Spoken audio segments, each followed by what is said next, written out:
Bonjour à toutes et à tous, bienvenue dans Big Five. Au programme cette semaine, Andrea Pirlo à la tête de la Juventus Turin. Le maestro a pris les rênes de l'équipe 9 fois championne d'Italie cet été, alors qu'il n'avait jamais encore entraîné. On se souvient de son sens de la passe, de ses coups francs millimétrés et de son toucher de balle. Entre autres, Andrea Pirlo a été l'un des meilleurs milieux de terrain de sa génération, l'un des derniers créateurs selon Michel Platini. Alors l'immense ancien joueur peut-il devenir un grand entraîneur ? Pourquoi a-t-il été choisi par les dirigeants de la Juve ? Quelle est sa vision du jeu et quel type de manager est-il en train de devenir ? Avec moi aujourd'hui, deux de nos confrères de France Football. Je suis très heureuse d'accueillir pour la première fois Roberto Notarianni. Bonjour Roberto. Bonjour. Bienvenue. En face de toi, il y a Thomas Simon, qui est presque l'un de nos habitués maintenant. Bonjour Thomas. Bonjour. Et puis nous sommes en ligne avec Mélisande Gomez, notre spécialiste de l'Italie ici à l'équipe. Bonjour Mélisande. Bonjour. Et voilà, les présentations sont faites. Vous avez le menu. Maintenant, on peut commencer. Andrea va devoir redescendre sur terre en tant qu'entraîneur car il ne peut pas attendre de ses joueurs qu'ils aient des yeux dans le dos comme lui en avait sur un terrain. Ces mots sont ceux de Giorgio Chiellini, ancien coéquipier d'Andrea Pirlo à la Juve et qui évolue désormais sous ses ordres.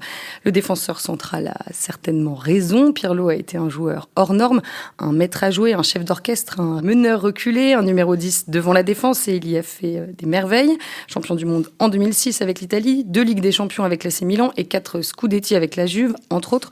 Roberto, pour commencer, est-ce que Pirlo, le joueur, est unanimement reconnu et apprécié en Italie ? Oui, il est reconnu, en effet. On l'appelait le maestro pour tout ce que tu as expliqué. Aussi pour son intelligence de jeu. Alors, ça n'a jamais été un joueur très rapide, mais il avait une rapidité, on va dire, de pensée extraordinaire. Et il était capable de varier jeu court, jeu long. Et en effet, surtout, il a fait quelque chose, pas de révolutionnaire, parce qu'en football, on n'invente rien, on ne fait que réadapter. C'est-à-dire de passer de 9,5 à régiste à devant la défense. Voilà. Mais si je peux ajouter quelque chose, c'est aussi Andrea Pirlo, c'est aussi un miracle, parce qu'il faisait partie de cette génération de jeunes joueurs qui en fait étaient sacrifiés dans les grands clubs. Et le miracle a eu lieu quand il est parti au Milan AC. Et là, il a été titularisé. Et puis là, ça a été un boulevard pour sa carrière avec le titre de champion du monde et tout le reste. Alors, je rappelle qu'il a été nommé le 8 août dernier, juste après l'élimination de la Juve en 8e de finale de la Ligue des Champions par l'Olympique Lyonnais. C'est donc sa première expérience sur un banc. Il n'a jamais entraîné. Il venait tout juste de reprendre les U23 de la Juve. Mais Lisande, comment la nouvelle a été accueillie par les médias et l'opinion publique en Italie ? Comme une surprise quand même, parce qu'effectivement, comme tu viens de le dire, il venait d'être nommé à la tête de l'équipe réserve. Il avait lui-même annoncé qu'il voulait aller étape par étape quand il a été présenté par Andrea Agnelli à la tête de la Primavera de la Juve. Et du coup, on savait qu'il était dans la maison de la Juve, que tôt ou tard, il arriverait probablement sur le banc de l'équipe première. C'était écrit, mais pas aussi vite que ça. Et il s'est passé ce qui s'est passé. La situation avec Maurizio Sarri était devenue intenable en fin de saison. La décision avait été prise avant le match contre Lyon, probablement. Et il fallait une solution à moindre coût. Et Andrea Agnelli et Pirlo sont très proches. Hein. Ils sont amis. Ils se voient en dehors avec leurs épouses. Et voilà. Et je pense qu'Agnelli a pris le pari. Mais c'était quand même très surprenant. Et puis alors il y a beaucoup d'enthousiasme parce que tout le monde. Il y a une affection, comme disait Roberto. Pirlo, c'est un joueur unanimement reconnu, c'est un champion du monde 2006, et c'est une génération à laquelle les Italiens sont très attachés, puisqu'il ne s'est plus passé grand-chose derrière. C'est un peu comme nous avec les champions du monde 98, il y a quelque chose. Ce sont les champions d'une génération, les champions du monde 2006, puisque l'Italie n'avait pas été championne du monde depuis longtemps avant, et elle galère depuis. Et du coup, il y a un respect immense, c'est sans doute le meilleur joueur de cette génération-là, je pense que tout le monde est d'accord là-dessus. Et voilà, le voir arriver sur un banc de touche, il y a une fascination et en même temps, on se dit, waouh, il a jamais entraîné personne, pas même des enfants, pas même une équipe réserve, il n'a pas fait l'adjoint, il n'a pas travaillé dans un staff technique. Il a arrêté sa carrière il y a 3 ans en disant, en arrêtant, je ne veux pas entraîner, je ne deviendrai pas entraîneur.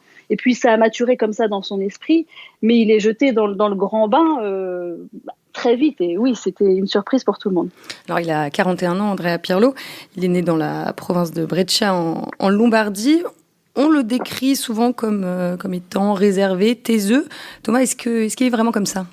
Alors, moi, personnellement, je ne l'ai jamais rencontré. Je l'ai vu jouer, jamais rencontré.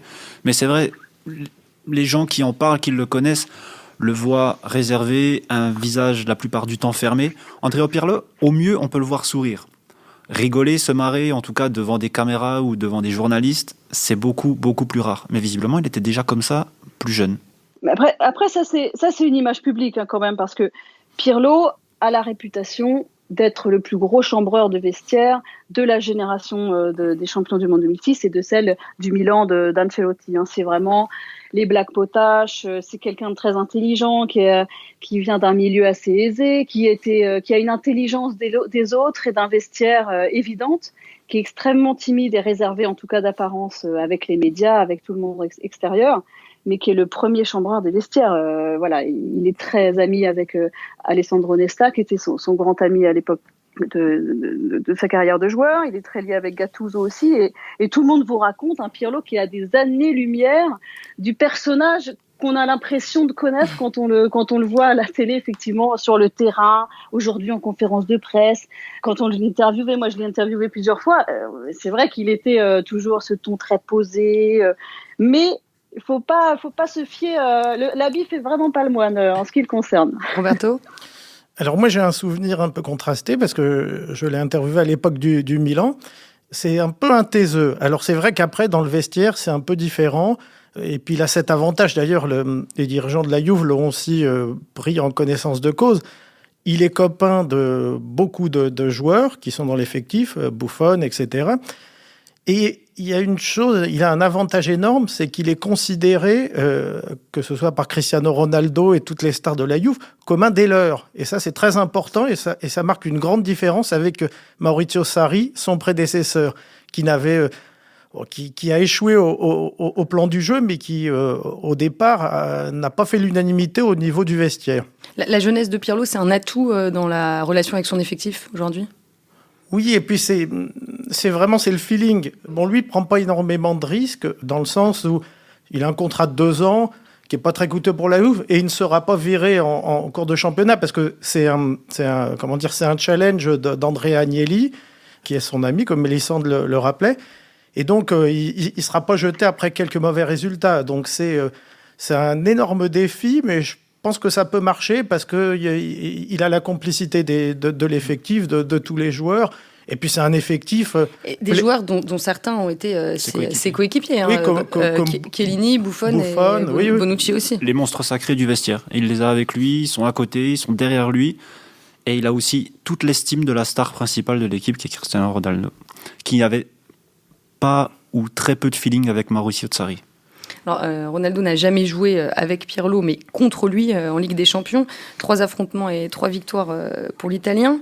Mélisande, comment se dessine la relation entre les deux hommes ?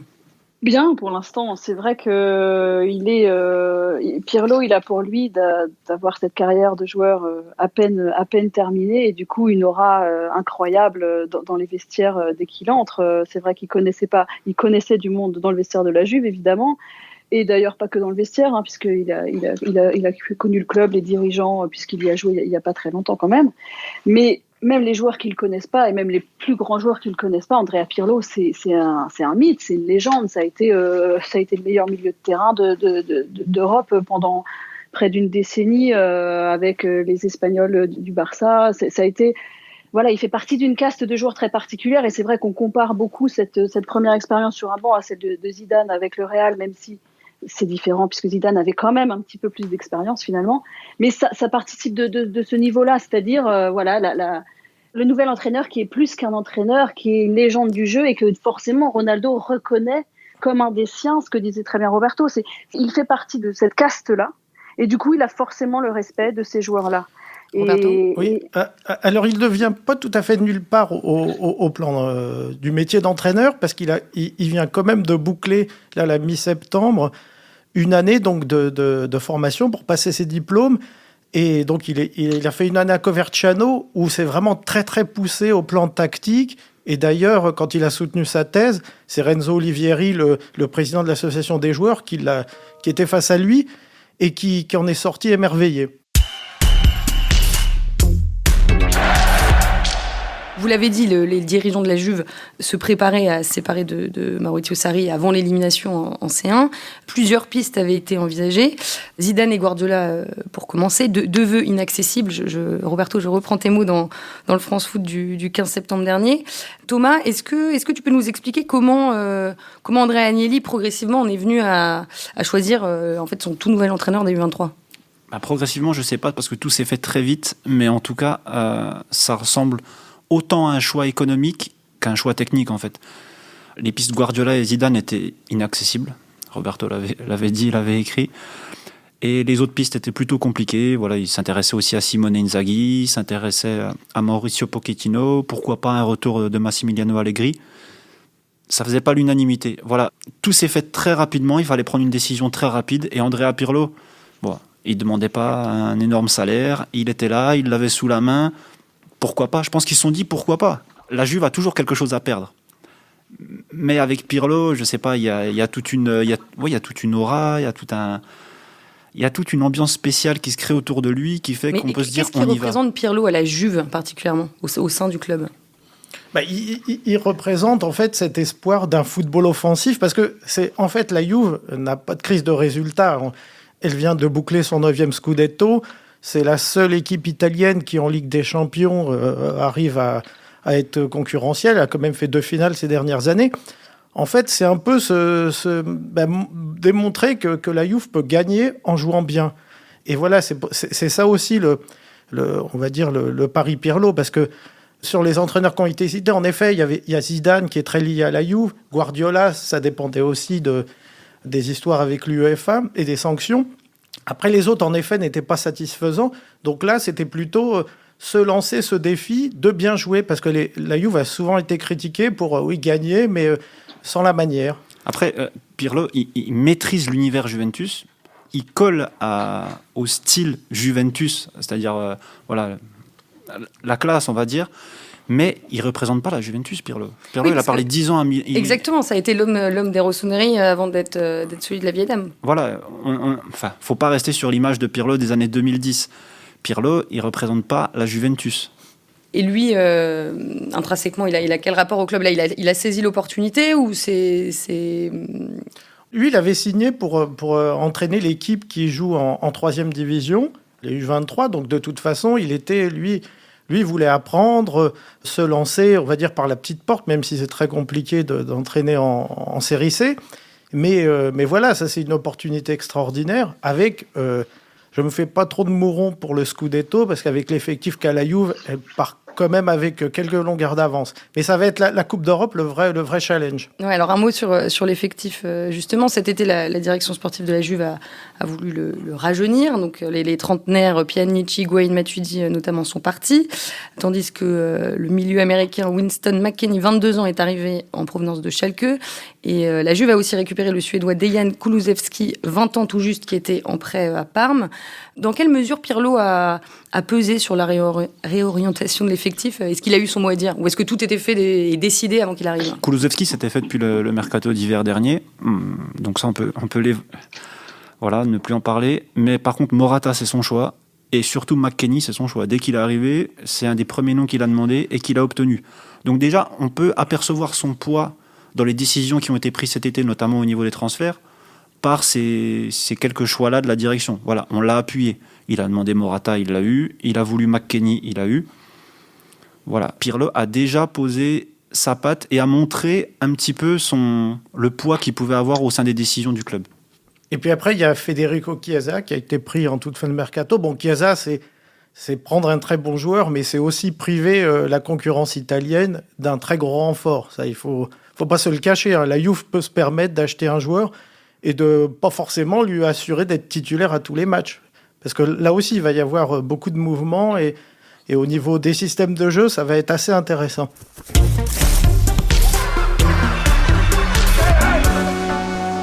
Alors justement, quand il est arrivé cet été, Pirlo s'est montré très clair. Mon équipe doit être patronne du jeu, toujours en position conquérante. Mais Lisande, l'Italien a une idée déjà très précise de ce qu'il veut mettre en place sur le terrain. Oui, c'est un entraîneur moderne, comme on dit, de ceux qui veulent attaquer en nombre, puisque c'est le football qui gagne aujourd'hui, on le voit avec Liverpool notamment. Après, sur les premiers matchs, pour l'instant, c'est difficile de le juger. On sait que voilà, il veut avoir la possession du ballon, il veut être rapidement le récupérer à la perte, mais ça, ce sont des choses que tous les entraîneurs aujourd'hui ou presque vont vous expliquer. Ce qui est difficile après, c'est de le mettre en place. On savait que la Juve avait tenté avec Sarri d'un jeu. Voilà, ils avaient pris Sarri pour le beau jeu et pas seulement les résultats. Il faut maintenant gagner en jouant bien. Ça a été un échec. Parce que c'était un effectif à rajeunir, c'est un effectif vieillissant et il va falloir aussi qu'il compose avec les joueurs qu'il a, puisque c'est ça aussi quand on apprend le métier d'entraîneur, c'est qu'il faut qu'on s'adapte. Je pense que ça, il le sait très bien. Pour l'instant, on a vu une équipe qui avait eu du mal vraiment dans l'équilibre à Rome sur son deuxième match de championnat, qui avait été séduisante pour le premier, mais qui a été plus en difficulté contre une équipe un peu meilleure. Donc il va falloir qu'il trouve des automatismes, qu'il trouve des équilibres. Et il prend quand même, c'est un gros risque, parce que la Juve, ça fait 9 ans qu'ils sont champions et que personne n'a envie d'être l'entraîneur qui va arrêter cette série de victoires. Et qu'on le veuille ou non, ça a été un effectif qui a montré ses limites la saison dernière en Europe, puisque face à Lyon, ça a été criant, ça manquait de mouvement, ça manquait de dynamisme, ça manquait sans doute de jambes au milieu. Ils ont recruté du monde, on va voir maintenant ce que ça donne, mais il y a un chantier qui est important quand même. De qui il s'inspire en particulier, Andrea Pirlo ? Lui, il dit qu'il s'inspire de Conte. Alors, je pense qu'il s'inspire un peu de tout le monde, pour ceux qui sont proches de lui et qui lui parlent. Il y a une influence évidente de Lippi chez tous cette génération de champions du monde, dont une grande majorité, en tout cas une majorité sont devenus entraîneurs et d'autres en passe de le devenir, puisqu'on attend De Rossi sur un banc de touche de manière assez imminente. Les champions du monde 2006, ils ont eu une dérogation de la fédération italienne de passer leur diplôme d'entraîneur plus rapidement que les autres. Ils peuvent faire 2 années en une seule, et c'est ce qu'a fait Pirlo la saison dernière. Du coup, ils ont tous été un petit peu tentés par la carrière. Et Lippi, c'est vrai que ça reste une des références. Après, il y a la référence Ancelotti, puisqu'au Milan, ça a été plus qu'un entraîneur pour cette génération de joueurs-là. Ancelotti, dans la gestion humaine d'un vestiaire, reste un modèle, une perfection même sur le management des dernières décennies, sur le football de haut niveau, parce que voilà, son côté je fais des blagues, son côté débonnaire, son côté bienveillant, et tout en étant extrêmement pointilleux sur le côté tactique. Ça a inspiré ses anciens joueurs. Et puis lui, Pirlo, dit que c'est Conte qui lui a donné envie d'entraîner, que c'est la manière dont Conte préparait ses matchs avec il dit c'est avec lui que j'ai commencé à me dire que je voulais devenir entraîneur. Ouais. C'est le meilleur que j'ai eu. Roberto ? Oui, je pense que la référence à Conte vaut surtout pour on va dire la niaque que donne Conte, l'esprit de vestiaire, la rage, etc. Peut-être un peu moins sur la possession de balle et sur l'aspect tactique, ce qu'on a pu constater aussi à l'Inter. Voilà. Je pense que lui, au plan du jeu, ce sera un peu plus ambitieux au niveau de la possession de balle, de la création, etc. Alors, on l'a évoqué un peu plus tôt, mais en 2018, à Coverciano, c'est l'équivalent de Clairefontaine chez nous, Pirlo a soutenu une thèse pour l'obtention de son diplôme UEFA, intitulée « Le football que je voudrais ». Et il explique notamment que le rôle d'un joueur sur le terrain n'est plus une simple position, mais une fonction à part entière. Oui, et puis lui, il insiste, d'ailleurs, quand je parlais de Renzo Olivieri, il avait souligné qu'en fait, il avait beaucoup insisté pas sur l'attaque, mais sur le rôle des défenseurs, en fait, le défenseur doit, selon lui, monter très haut, mais ça implique de la discipline, un alignement de tous les défenseurs. Et donc, c'est ce qui est intéressant dans l'équipe qu'il est en train de constituer, c'est que ce ne sera pas figé. C'est que d'ailleurs, il dit moi, je n'ai pas un schéma de jeu définitif, il peut changer en cours de match. Et ça, il s'inspire beaucoup de Lippi là-dessus. C'est-à-dire à 3 derrière Non, je pense que s'il part à 3, il restera à 3. Mais en fait, il peut bouger pas être forcément 3 devant, ça peut être 2+1. Et puis après, il y a le rôle des latéraux au milieu. D'ailleurs, c'est pour ça que Chiesa, ça va être intéressant, parce que c'est de savoir si Chiesa sera milieu, on va dire, assez offensif, ou s'il sera ailier. Parce que ça sous-entend de sacrifier l'autre belle recrue, Kulusevski, et je ne pense pas que Pirlo ait envie de le sacrifier. Après, il y a toute la théorie qu'il a pu exposer lors de sa formation d'entraîneur. Aujourd'hui, on manque de matchs et donc de recul pour analyser plus précisément ce qu'il veut mettre en place, ce qu'il peut mettre en place. Mais en tout cas, moi, autant j'ai été enthousiaste après le match contre la Sampdoria, où vraiment on voulait... Donc victoire 3-0 pour le premier match de la saison. On voyait clairement où il voulait aller, comment il voulait y aller. Mais ensuite, contre la Roma, si on m'avait dit c'est Mauricio Sarri qui est sur le banc, c'était pareil en fait. J'ai vraiment pas vu ce qu'il voulait faire sur le match contre la Roma, où là j'ai senti une équipe qui n'avait plus l'identité qu'elle avait au premier match, elle ne l'avait plus lors du second match déjà. Un mot sur son staff maintenant. Pirlo s'est entouré d'hommes de confiance qui partagent profondément sa vision du jeu. Et notamment, son adjoint, c'est Igor Tudor. C'est un ancien défenseur de la Juve qui avait, lui, déjà entraîné en tant que numéro 1, notamment à Galatasaray. Mélisande, c'est lui qui a composé entièrement son staff ? Ouais, c'est lui qui a composé son staff. Et c'est vrai que c'est plutôt un point sur lequel on peut être assez optimiste sur sa réussite, parce que c'est vrai que le staff, il est extrêmement cohérent et qu'on sent qu'il a l'humilité de s'entourer d'hommes qui ont l'expérience que lui n'a pas, en tout cas en termes de management et de technique d'entraînement pure. Alors Tudor, au quotidien, aujourd'hui, il entraîne davantage la phase défensive. Vous savez qu'en Italie, c'est vraiment il y a celui qui entraîne les attaquants, celui qui entraîne les défenseurs, c'est assez marqué et on attache beaucoup d'importance à la phase défensive. Et Tudor, il est spécialisé là-dedans puisqu'il était lui-même défenseur, mais il a été numéro 1. Il a pris comme adjoint son ami presque d'enfance Baronio, qui a lui aussi entraîné depuis plusieurs années les équipes de jeunes dans plusieurs clubs professionnels. Il a pris un analyste vidéo, Gagliardi, qui est la star en la matière en Italie, qui travaille avec la fédération italienne, avec l'équipe nationale A depuis plus de 10 ans, puisqu'il était déjà là avec Antonio Conte, et qui a une énorme réputation en termes d'analyse vidéo et aussi il s'en est inspiré pour sa thèse aussi. Il s'en est inspiré pour sa thèse. Il a eu le coup de foudre, c'est peut-être un mot fort, mais il l'a rencontré quand il était international italien à Coverciano et il s'est dit, mais lui, il a une vision vraiment hyper intéressante. Et il amène des concepts et des approches auxquelles Pirlo n'avait pas pensé quand il était joueur. Et du coup, il s'est dit que c'était l'avenir de peut-être aussi de le mettre vraiment dans un staff. C'est-à-dire qu'il est adjoint, il n'est pas quelque part dans le staff et vous allez le voir les veilles de match pour qu'il vous fasse la séance vidéo. C'est vraiment, il est au quotidien avec lui. Et il lui conseille sur plein d'aspects techniques sur chaque joueur, en plus des adversaires évidemment. Et ça, c'est assez novateur et ça donne envie de voir ce que ça va donner vraiment. Il a en tout cas un staff. On se dit qu'il peut aller assez loin avec ce staff-là. En tout cas, chez les joueurs, le staff fait l'unanimité. Par exemple, Adrien Rabiot soulignait dans The Athletic, le staff est plus jeune que celui de Sarri et surtout plus proche de ce que la Juve représente. En tout cas, Igor Tudor, par exemple, est fondamental. C'est un ancien du club, mais au-delà de ça, il y a eu de gros problèmes défensifs la saison passée. Et c'est pas dans les habitudes de la Juve d'avoir des gros soucis défensifs comme ça. Voilà. 43 buts. 43 buts encaissés, alors qu'ils n'en avaient pas pris plus de 30 lors des 8 Scudetti précédents. Ça ne pouvait pas rester ainsi. Donc forcément, il fallait un renfort déjà à ce niveau-là. Après, au niveau de la proximité, Igor Tudor est quelqu'un... Bon, voilà, il parle couramment l'italien, il n'y a pas de problème là-dessus. Et il est proche des joueurs. Même si je n'ai pas compris pourquoi il se séparait d'Andrea Barzagli, par exemple. Parce que ça collait parfaitement, on va dire, avec l'arrivée de Pirlo, les monstres sacrés qui sont encore là, Buffon, Bonucci, Chiellini, ça aurait été dans la continuité de cette idée-là. Mais en tout cas, Igor Tudor a sa place dans ce staff, il s'est très bien intégré et aujourd'hui, je pense qu'il peut devenir très vite incontournable. Oui, et puis il a aussi l'avantage d'avoir entraîné l'Udinese il y a quelques mois. Donc il a en plus cette expérience du banc en Serie A, outre que de cette expérience, on va dire, du terrain.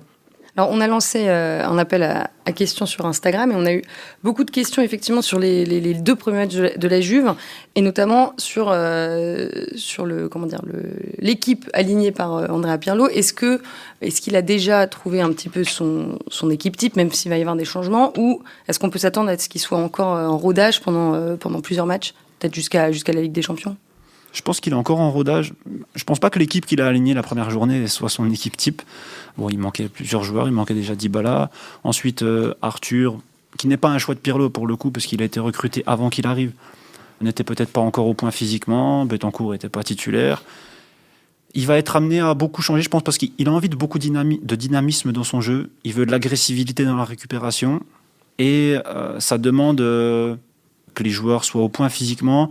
Donc je pense qu'il va assez souvent pas tourner, pas faire beaucoup de rotation, mais ponctuellement, il va changer pas mal de choses au milieu de terrain, je pense. Il y a un point très important aussi dans le système qui est en train de mettre en place Pirlo, c'est les deux milieux qu'on va appeler récupérateurs. Parce que là, il va falloir trouver un équilibre très précis entre... ils sont 4 à tourner, Bentancur, McKennie, Rabiot et Arthur.